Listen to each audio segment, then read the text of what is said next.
ಎಲ್ಲರಿಗೂ ನಮಸ್ಕಾರ. Welcome back to my channel. ನಾನು ಕೀರ್ತಿ. ಇದು ಸಂಕ್ರಾಂತಿಯ ಬೆಳಗಿನ ಲಾಗ್ ಆಗಿರುತ್ತೆ. ಎಲ್ಲರಿಗೂ ಸಂಕ್ರಾಂತಿ ಹಬ್ಬದ ಹಾರ್ದಿಕ ಶುಭಾಶಯಗಳು. ಬನ್ನಿ, ಇವತ್ತಿನ ರೆಸಿಪಿ ಏನಂದ್ರೆ ಕಡ್ಲಿ ಪಲ್ಯ ಹೆಂಗೆ ಮಾಡೋದಂತ ತೋರಿಸ್ತಾನೆ ನಿಮಗೆ.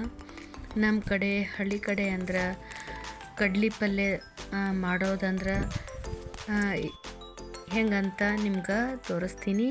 ಇಲ್ಲಿ ನಮ್ಮ ಮನೆ ಪಕ್ಕನ ಕಡ್ಲಿ ಹಾಕಿದ್ರು, ಅದಕ್ಕೆ ನಾನು ಒಂಚೂರು ಹೋಗಿ ಹರ್ಕೊಂಡು ಬಂದಿದ್ದೆ. ಕಡ್ಲಿ ಪಲ್ಯ ಹೆಂಗೆ ಹರಿದಂದ್ರೆ ಬರೀ ಕುಡಿನ ಹರ್ತಾರೆ, ಅದರ ತುದಿ ಕಟ್ ಮಾಡಿ ಇಟ್ಕೋತಾರ. ನೋಡ್ರಿ, ಇಲ್ಲಿ ನಾನು ಕಡ್ಲಿ ಪಲ್ಯ ಹರಿಲಾಕತ್ತೀನಿ.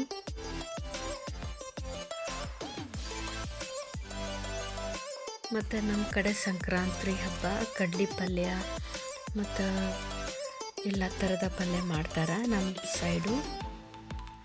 ಹಾಗನ ನಾನು ಇಲ್ಲಿ ಕಡ್ಲಿ ಪಲ್ಯ ಮಾಡ್ಬೇಕಂಥೇಳಿ ಹರ್ಕೊಂಡ್ರಕ್ಕೆ ಬಂದೀನಿ.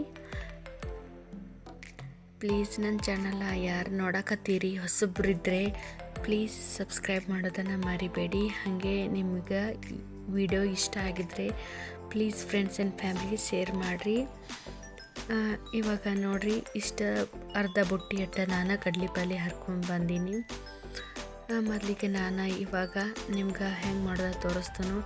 ಇದನ್ನು ಕ್ಲೀನ್ ಮಾಡ್ಕೋಬೇಕು. ಇದನ್ನು ಕಡ್ಲಿ ಪಲ್ಯ ಒಂದು ಕೈಯಿಂದ ಹಿಂಗೆ ನಾನು ಜಾಡಿಸ್ತಾ ಇದ್ದೀನಲ್ಲ, ಹಂಗೆ ಜಾಡಿಸ್ರಿ. ಯಾಕಂದ್ರೆ ಅದ್ರಾಗ ಕೀಡಿ ಇರ್ತಾವೆ, ಅಂದ್ರೆ ಹುಳಗಳು ಇರ್ತಾವೆ, ಅದನ್ನು ತೆಗಿಬೇಕ್ರಿ. ಅದಕ್ಕೆ ಮೊದಲು ನಾನು ಪೇಪರ್ ಒಳಗೆ ಕೆಳಗೆ ಮಾಡ್ಕೊಂಡಿದ್ದೀನಿ. ಹಾಗೆ ಇಲ್ಲಿ ಗ್ಯಾಸ್ ಕಟ್ಟಿ ಮೇಲೆ ಮತ್ತೊಮ್ಮೆ ಮಾಡಿಕೊಂಡೆ. ಮತ್ತು ಇದ್ರಾಗ ಸ್ವಲ್ಪ ಹುಳುಗಳು ಇರ್ತಾವೆ. ಮತ್ತು ನಾನಿಲ್ಲಿ ಮತ್ತೆ ಅದನ್ನು ಗ್ಯಾಸ್ ಕಟ್ಟಿ ಮೇಲೆ ಹಾಕ್ಕೊಂಡು ಇದನ್ನು ಕಟ್ ಮಾಡ್ಕೋತೀನಿ.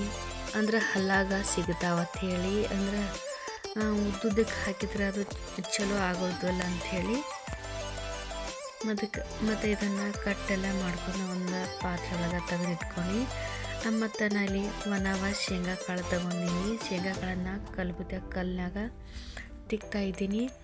ಅಂದರೆ ಸ್ವಲ್ಪ ಮೀಡಿಯಮ್ ಸೈಜೇ ಮಾಡ್ಕೊರಿ, ಅತಿಸೇ ಸಣ್ಣ ಬೇಡ, ಸ್ವಲ್ಪ ದಪ್ಪ ಕಾಳು ಇರಲಿ ನಡೀತೈತಿ. ಒಂದು ಪ್ಲೇಟ್ ಒಳಗೆ ಇದನ್ನು ತೆಗೆದಿಟ್ಕೋತಾ ಇದ್ದೀನಿ. ತೆಗೆದು ಇಟ್ಕೊಂಡು ಬಳಕ ಇದಕ್ಕೆ ಒಂಚೂರ ಬೆಳ್ಳುಳ್ಳಿ ಹಾಕ್ಕೊಂಡಿನಿ, ಒಂದು ಗಡ್ಡೆ ಅಷ್ಟು, ಅಂದರೆ ಒಂದು 10-12 ಬೆಳ್ಳುಳ್ಳಿ ಹಾಕ್ಕೊಂಡಿನಿ. ಮತ್ತು ಇಲ್ಲಿ ನಾನು 2 ಕೆಂಪು ಮೆಣಸಿನ್ಕಾಯಿನ ಹಾಕೊಳಕತ್ತೀನಿ. ಅಂದರೆ ಖಾರಕ್ಕೆ ಅನುಗುಣವಾಗಿ ನಿಮ್ಗೆ ಎಷ್ಟು ಬೇಕು ಅಷ್ಟು ಹಾಕೋರಿ.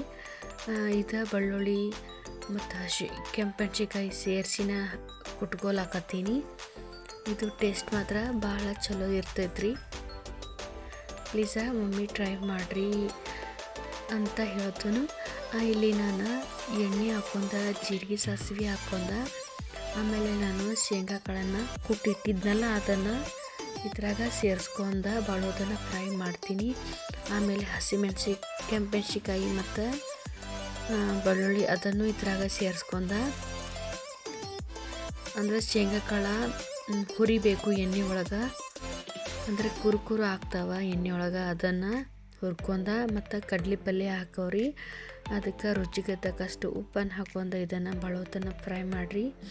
ನೋಡಿ, ಇಲ್ಲಿ ರುಚಿಕರವಾದಂಥ ಕಡ್ಲಿ ಪಲ್ಯ ರೆಡಿ ಆಯಿತು. ರೊಟ್ಟಿ ಜೊತೆ ಇದನ್ನು ಟ್ರೈ ಮಾಡಿರಿ ಅಂತ ಹೇಳ್ತಾನು. ನಾನು ಭೋಗಿಯ ದಿನದಂದು ಇದನ್ನು ಮಾಡಿದ್ದೆ. ಎಲ್ಲರಿಗೂ ಭೋಗಿಯ ದಿನದ ಶುಭಾಶಯಗಳು ಹೇಳ್ತಾ ಇಲ್ಲಿಗೆ ನನ್ನ ವ್ಲಾಗನ್ನು ಮುಗಿಸಕತ್ತೀನಿ. ಮತ್ತು ನಾಳೆ ಕುಂಬಳಕಾಯಿ ಪಲ್ಯ ರೆಸಿಪಿ ಜೊತೆ ಬರ್ತೀನಿ. ಪ್ಲೀಸ್ ಫ್ರೆಂಡ್ಸ್ ಆ್ಯಂಡ್ ಫ್ಯಾಮಿಲಿಗೆ ಶೇರ್ ಮಾಡೋದನ್ನು ಮರಿಬೇಡಿ. ಹಾಗೆ ಲೈಕ್ ಮಾಡಿ, ಶೇರ್ ಮಾಡಿ, ಸಬ್ಸ್ಕ್ರೈಬ್ ಮಾಡಿ. ಮತ್ತು ನಮ್ಮ ಹಳ್ಳಿ ಸೈಡ ಹಿಂಗೆ ನಾವು ಹಬ್ಬ ಮಾಡ್ತೀವಿ. ನೆಕ್ಸ್ಟ್ ವ್ಲಾಗ್ ಒಳಗೆ ಬೇರೆ ರೆಸಿಪಿಯನ್ನು ತೋರಿಸ್ತೇನೆ ಅಂಥೇಳಿ ಇಲ್ಲಿ ನೈವೇದ್ಯ ಮಾಡಿ ಈ ವ್ಲಾಗನ್ನು ಇಲ್ಲಿಗೆ ಎಂಡ್ ಮಾಡ್ತಾ ಇದ್ದೀನಿ. ಮತ್ತು ನಾನು ಸಜ್ಜಿ ರೊಟ್ಟಿ ರೆಸಿಪಿ ಹಾಕಿದ್ದೀನಿ, ಪ್ಲೀಸ್ ಒಮ್ಮೆ ನೋಡ್ಕೊಂಡು ಬನ್ನಿ. Thank you for watching.